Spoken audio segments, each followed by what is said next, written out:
It's Any Given Thursday by Chat Sports. Your boys Harrison and Chase here with you. We'll get you guys caught up on the latest around the Los Angeles Lakers, the purple and gold, including the Crypto.com arena. Stay tuned for that. But first, Chase, LeBron, is he coming back soon? He might be. Who knows? He doesn't even seem to know when he's coming back. He's missed the last 8 games with that abdominal injury. Lakers have been really bad without him, and what do you expect? He's still one of the best players in the NBA. Reports that LBJ did indicate he could return on Friday against the Boston Celtics. Pretty good matchup between two of the most iconic franchises in the league, but when LeBron was asked if he would return on Friday, he said, quote, "I don't know. We'll see." Is that competitive advantage? I'm not sure. This isn't really like the NFL. But in his place, who's gotten the start over the last couple of games, 3 to be exact, it's been Talen Horton-Tucker, and he's played really well without the services of LeBron coming off that hand surgery. I can't believe how good he's been, Harrison. I understand it's a small sample size, but we really haven't seen Talen Horton-Tucker, otherwise known as THT, put up numbers like this throughout a multi-game span. 23 points per game since he came back off that injury, more than 7 rebounds, getting it done defensively as well, as Frank Vogel has talked about, and he's shooting 49% from the floor. So if you can get this type of THT for this Lakers roster full-time, it could be massive, because I'm starting to get a little bit concerned with this depth. Yeah, even if it's, 23 and change is probably unrealistic, but if you could get 15-plus consistently from Talen Horton-Tucker, I think that's a big deal. This is why they kept him, right? This is why they did not trade him for Kyle Lowry at the trade deadline last year, because they saw this potential. They thought he could be this level of player. Hell, they didn't bring back a guy like Alex Caruso because they had to pay Talen Horton-Tucker in small sample size like Chase mentioned, but I think so far so good. 23 plus on 50% from the field. Let's ride if you're a purple and gold fan, because Talen Horton-Tucker is 21 years old, 22 years old. He's got a very bright future, and if long term he's a legitimate starter in this league, then you made the right decision. I don't think there's any doubt, because as great as Lowry would have been, especially last year, that could have helped. If you're getting a 12-year player here that's legit, that's probably the right call. And so far, he's stepped up recently as the Lakers have been dealing with some injuries, especially to LeBron.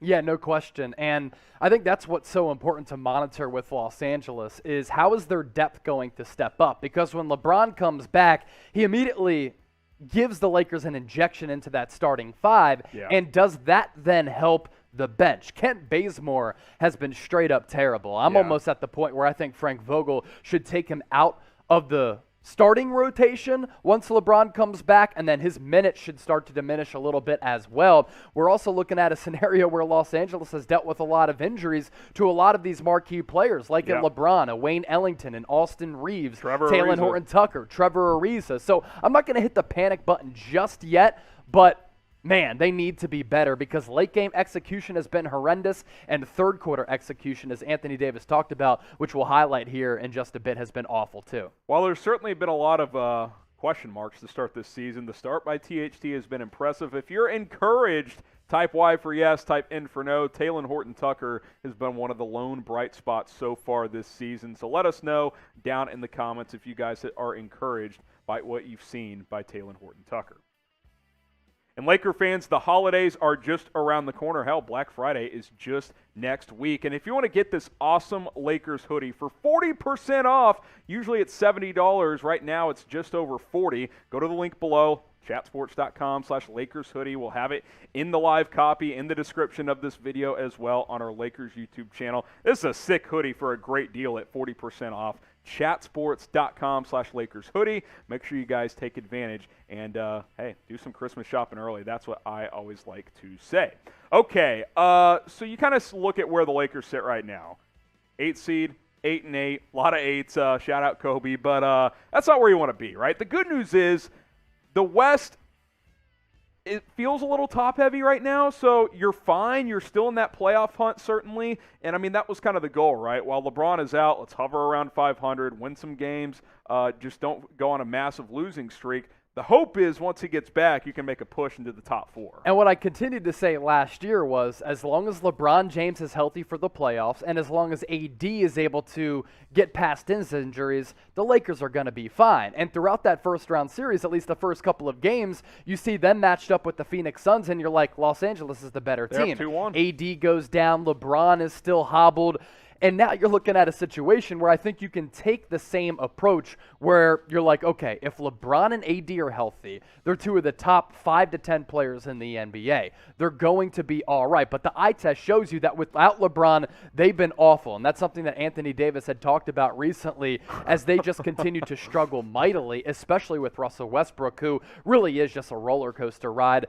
AD saying, and being very honest, we suck. No defense. We can't score. That's not this third quarter. It's every third quarter that we played this season. We come out slow, lackadaisical offensively and defensively. We got to get it together. Why? I can't tell you why we're struggling, but we have to do a better job. We scored 12 points in the third quarter. He said this after that thumping of a loss to the Timberwolves. They scored 40. That's the game right there. We got to do a better job coming out in the third. Championship team, that's not us right now. We're not a winning championship team the way that we're playing. We got to be better, and we got to care more for our wins at home and wins in general. Wow. I think that's pretty telling. That is a player who is noticing all of the struggles twofold. I appreciate the honesty. We don't see this from athletes enough. That what do you constantly hear? Well, it's a process. It's a long season. AD, it's 18% or whatever into the season, saying, guys, we stink. Yeah. Like this level of play can't continue. But again, you're 8-8. Like it's not like you're 4-12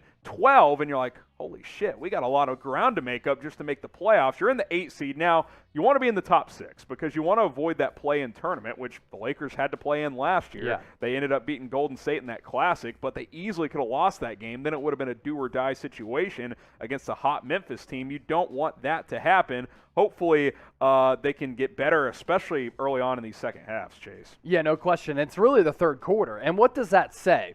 A lack of adjustments, a lack of motivation, a lack of being prepared. And AD had talked about those third quarter struggles back a couple games ago against the Timberwolves. And then last night, in front of a national audience, it's those third quarter struggles again. I think as a team, they were a -31 against Milwaukee. And I'll tell you this, there's so much chatter about AD being a top 5 player. When he's healthy, when he's engaged, he is. But Giannis last night gave him the absolute business, going off for 40-plus points, another double-double. You compare Giannis's game with AD. Last night, it wasn't even close. So we got to hold AD to a high standard, but when he underperforms, we have to call him out. And without LeBron James, AD really has just been okay. And this is what I mentioned to you the other night when we were getting ready for AGT Live today. I was saying, guys, this Lakers thing is bad. I'm not convinced LeBron is just the glue to everything. Now, I'm not going to bet against LeBron if they get into the playoffs, all that stuff, but I've said for a few weeks, I think they need a lot of live reps together, this new trio of LeBron, AD, and Russ. I've noticed the injuries have piled up for LeBron, and while a fully healthy LeBron is still top 3 in the NBA, there's no doubt about it, I don't know if we should view him at 37 years old as just the savior, right? Like, I think it's fair to be skeptical of this team, even with the healthy LeBron. I think they're okay. They're staying afloat, but I don't know if LeBron just makes this team the favorites in the West all of a sudden. Like, I would have to see an extended sample size in the regular season for me to all of a sudden be, boom, that thing, the light has turned on for this group, and they can, go the distance. Because up to this point, I don't really see it, man. It's early, but that's kind of where I'm at with this group right now. Yeah, we've spoken out about this. Now it's your opportunity to speak out and sound off in the comment section. So let us know your level of concern with the Lakers right now and scale it for us on a scale of 1 to 10. 1 being not concerned at all because they haven't been playing with LeBron James, 10 being overly concerned. Get those votes in the comment section down below. Also time to talk about Kyle Kuzma because as we talk about this roster construction for Los Angeles, I think it's pretty clear that Tommy Shepard, general manager of the Washington Wizards, won this trade with LA. Now, there are a couple of reasons for this. Russell Westbrook was going in a downward trajectory last year before he got hot, and we've continued to see that maddening play from Russ. But also, Kyle Kuzma needed a change of scenery. I can make the argument KCP did as well. Montrezl Harrell didn't fit on this team last year. And now because of that, burden being lifted off of Kyle Kuzma. He's been playing well for the Wizards, who are number 1 in the Eastern Conference right now with a 10-4 record as we record this on any given Thursday, of course live on Thursday, averaging about 14 points per game, Harrison, almost a double-double with nearly 9 boards. Yeah. He's shooting a decent 40% from the floor, 35% from distance. A lot of what you saw during his tenure with the Lakers, he was very up and down and inconsistent, but he's gone on some of these hot streaks that Laker fans were waiting for him to go on over the last couple of years, but being in the shadow of LeBron James, he wasn't able to do that, and he kind of talked about that recently. Yeah, I mean, the efficiency is still not incredible, but he's getting consistent minutes and they're winning. This is kind of what I wanted, he said, an opportunity to not be in someone's shadows. And we kind of laughed at Kuzma the last couple of years when he would say, look, I just need consistent playing time. I need consistent playing time. We'd be like, okay, Kyle, yeah, play your role and shut up. Well, you know what? He's playing pretty well for a team that is, at least looking like somewhat of a contender early on. I'm not convinced it's sustainable in D.C., but listen, I mean, sometimes you need a change of scenery, and it appears that that has been the case for Kyle Kuzma in D.C. And I think that's what he needed at the end of the day. When I watched Kyle Kuzma last year, he looked like a player who had no confidence. He seemed to have been broken. He didn't like playing in the shadow of LeBron James and Anthony Davis. And I also think a player like that needs more touches because he's always been somewhat of a streaky, hot and cold player. So those types of guys just kind of need the ball in their hands at times. And he didn't have that with LeBron and AD. He had to play primarily off ball, and some nights he'd be asked to do a lot. Other nights he wasn't, and I don't think he was able to find his footing or a groove. He needed a change up in scenery, and I think you're seeing him benefit because of that. Real quick, let's hit on this. Yeah. Crypto.com has invested $700 million over the next 20 years for the naming rights. Largest deal ever. Of Staples Center. Adios, Staples Center. You going to the Crypt next season? Yeah, it's funny. Am I hanging out with the Crips or am I going to crypto? It seemed like Russell Westbrook didn't understand what he was being asked about when they were like, hey, crypto.com. He's like, what? Yeah, it's just weird for me because my entire lifetime, basically, I have known the Staples Center as the Staples Center, and it's iconic for so many reasons. Laker games, concerts, pop culture events. It's known as the hub of Los Angeles, and now it's going to be Crypto.com. We're peak 2021, moving on to 2022. Money talks, baby. That's Doge all to the I got to moon. say. Hey, Doge, Or maybe, not. maybe this will get me a little spike and I can cash out. What's Yeah. your one-word reaction to the name Crypto.com Arena? I will say this. We said this about Cowboy Stadium when they made it AT&T Stadium. No one cares anymore. We say it about this happens all the time, but Staples was kind of classic, even though, well, it's based off of sponsor. It's like Madison as well. Square Garden being called Doge Moon. It just doesn't make any sense.